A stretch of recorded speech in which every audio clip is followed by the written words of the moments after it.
The next thing I wanted to discuss with you is about Pantone versus CMYK colors. Now, if we look at this red color right here, let me click on it.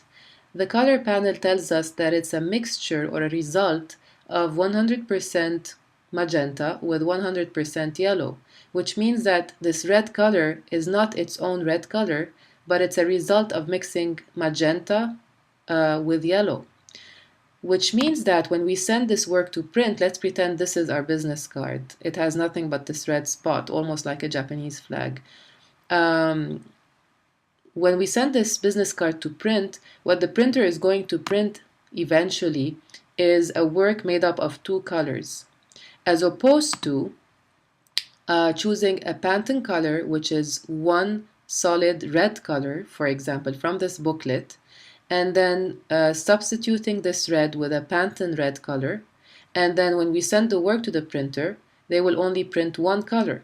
So in this case, using a Pantone color is much more effective because we save money. Instead of printing with two colors, we end up printing with one color. The other great thing about using Pantone colors is that when we print, with one Pantone color or several Pantone colors, when we look very, very closely to the printed piece at the end, we notice that it's a nice full color on the paper, whereas when we print using CMYK colors, and when we look very, very closely, we can see that nobody sees this except for designers, really. But, if you care a lot about quality and, professionalism, you would really consider this. So when you look very, very closely on a piece printed using CMYK colors, you would notice that there are little tiny, tiny, tiny, almost invisible dots.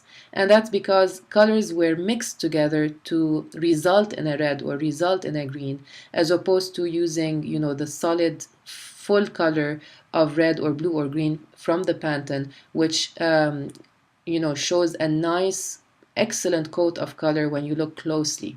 So there are such advantages and disadvantages to both. Another advantage to using Pantone colors is that, if we want to print using like a nice silver color or a gold color or a bronze color, these don't exist in CMYK. We can't get these colors by mixing cyan, magenta, yellow, and black because these are special colors that, obviously slightly more expensive as well. So let me show you how to get to the Pantone colors. They exist right here under Window. Go to Window and then Swatch Libraries and then Color Books. And here you would see all your Pantone options. I have two of these Pantone booklets and they're mainly the most used. I have the solid coated and solid uncoated. Coated and uncoated refers to the type of paper you will end up using. So if it's a coated paper or an uncoated paper, and the uncoated paper usually has a dry effect, while the coated paper has a nice, I'm not going to say shiny because that would be glossy, but a nice smooth effect.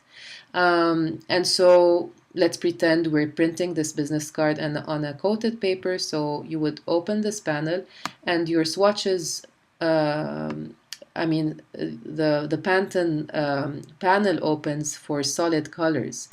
And it's all basically the list of colors that you have here.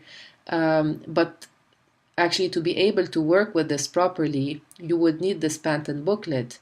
And the reason for that is because sometimes what you see on the screen is not exactly what you see on the booklet. And the question is, which do we trust? We actually trust the booklet because the booklet is the final result. It's the printed result. So let's pretend we want to print this very blue that I'm pointing at here. I would have the physical booklet within my hands and then see it. If that's the color I like, then I read its reference at the bottom. So let's pretend this is, I don't have the booklet with me now, so I'm going to just pretend this light blue color is this one right here, Pantone 659C. So let me click on that. And once I do, it shows in my color panel. And, obviously right now I can almost see that this color is matching at least 90% what I see in the booklet. But if I apply it on my red logo, for example, let's say, or on another logo or a square or whatever, what I see on the screen might be different than what's printed, and what I should trust is what's printed. So if I want to use this blue that I see on my Pantone booklet, only then I go ahead and select that value, that color, which in this case is Pantone 659C. I select it and I apply it on my work.